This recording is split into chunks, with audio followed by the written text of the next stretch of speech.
Praise Lord. ഇതൊരു സദൃശ്യവാക്യമാണ്. നമ്മളെ ജീവിതമായിട്ട് ബന്ധപ്പെടുത്തിയ ഒരു ഒരു കണക്റ്റിംഗ് ആണ് ഈ വാക്യം. സദൃശ്യവാക്യമാണ് ഇത്. 27:17 വാക്യമാണ്. ഇരുമ്പ് ഇരുമ്പിന് മൂർച്ച കൂട്ടുന്നു. അപ്പോൾ ഇരുമ്പ് ഇരുമ്പിന് മൂർച്ച കൂട്ടുന്നതിനാ അതിന് നല്ല മൂർച്ചയേറി നമുക്ക് മുറിക്കാൻ പറ്റത്തില്ല. അത് ഒരു മുറിക്ക് അത് 2 കഷ്ണമാണ്. അതല്ലേ നമ്മൾ ഇരുമ്പ് മൂർച്ച കൂട്ടുന്നത്. അതുപോലെയാണ് നമ്മളെ മനുഷ്യന് മൂർച്ച കൂട്ടുന്നത്. അപ്പോൾ ഇത് നമ്മളെ ഉള്ളിലെ ദുരാത്മാവല്ലേ, മനുഷ്യന് മൂർച്ച കൂട്ടുന്നത്. ആ ദൈവത്തിൽ ജനിക്കാത്ത ആത്മാവനല്ലേ അങ്ങനെ മൂർച്ച കൂട്ടുക. ദൈവത്തിന് ആത്മാവിന് ജനിക്കുന്നവരെ അങ്ങനെ ചിന്തിക്കുക, അങ്ങനെ പ്രവൃത്തിയിൽ നന്നാലും നമുക്ക് അനുഗ്രഹമാവുക. എന്നിട്ട് ദൈവം കാണുന്നില്ല, ദൈവത്തെ നമ്മൾ കാണുന്നില്ല, ദൈവം നമ്മൾ ചെയ്യുന്നത് കാണുന്നില്ല. നമ്മളെന്തെല്ലാം ചെയ്യുന്നത് നമുക്ക്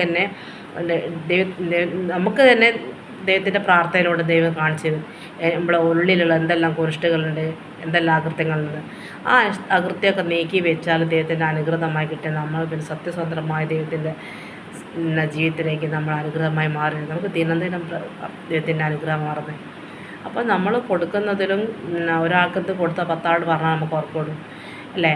അപ്പോൾ അറിയാതെ ചെയ്തിട്ടില്ലെങ്കിൽ നമ്മൾ അറിയില്ലെന്ന് വിചാരിക്കും. പക്ഷേ അറിയുന്ന ദൈവം കൂടെ ഉണ്ടെങ്കിൽ ആ ദൈവം അറിയിച്ചുള്ള സമയത്തൊന്നും അതിനെക്കുറിച്ച് ആരും ഒന്നും ഇതാക്കണ്ട. നമ്മൾ 10 ആളോട് പറഞ്ഞിട്ടില്ലെങ്കിലും നമ്മൾ മൗനമായി പ്രാർത്ഥിക്കുമ്പോഴും ഇതൊക്കെ നമ്മൾ ദൈവത്തിൻ്റെ ആത്മാവില്ലാത്തവർക്കാണ് ഇതെല്ലാം തോന്നുന്നത്. അപ്പോൾ നമുക്ക് ധാരണ ഇതെല്ലാം നമ്മളവിടെ എന്താക്കും, ദൈവത്തിൽ ഏൽപ്പിക്കും. നമ്മളെ കാര്യങ്ങളൊക്കെ ദൈവം സമയത്ത് വെളിപ്പെടുത്തും. ഇത്രയും നമ്മൾ ചെയ്യേണ്ടുള്ളൂ. ദൈവത്തോട് പ്രാർത്ഥിക്കുക, ദൈവത്തോട് ഏൽപ്പിക്കുക.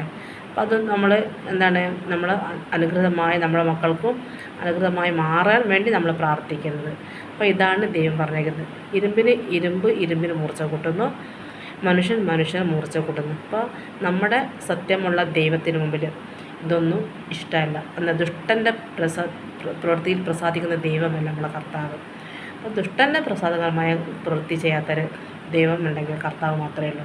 എല്ലാവരും അശുദ്ധിയിൽ നിന്ന് ശുദ്ധിയിലേക്കാക്കി ഏത് ചീഞ്ഞതിനെയും അതിനെ വെടുപ്പാക്കി കൊണ്ടുവന്ന് നല്ല ഫലപുഷ്ടിയാക്കി സമൃദ്ധിയാക്കി വളർത്താനാണ് ദൈവം നമ്മളോട് ഈ കർത്താവിൻ്റെ നാമത്തിൽ പ്രാർത്ഥിക്കാനും പ്രാർത്ഥിച്ചാൽ നമുക്ക് കിട്ടുന്ന അനുഗ്രഹവും സമാധാനവും സന്തോഷവും അത് ഏവർക്കും ഉണ്ടാവണം. എപ്പോഴും ദൈവത്തിൻ്റെ നാമത്തിൽ കിട്ടട്ടെ എന്ന് പ്രാർത്ഥിക്കുന്നു. ആമേൻ.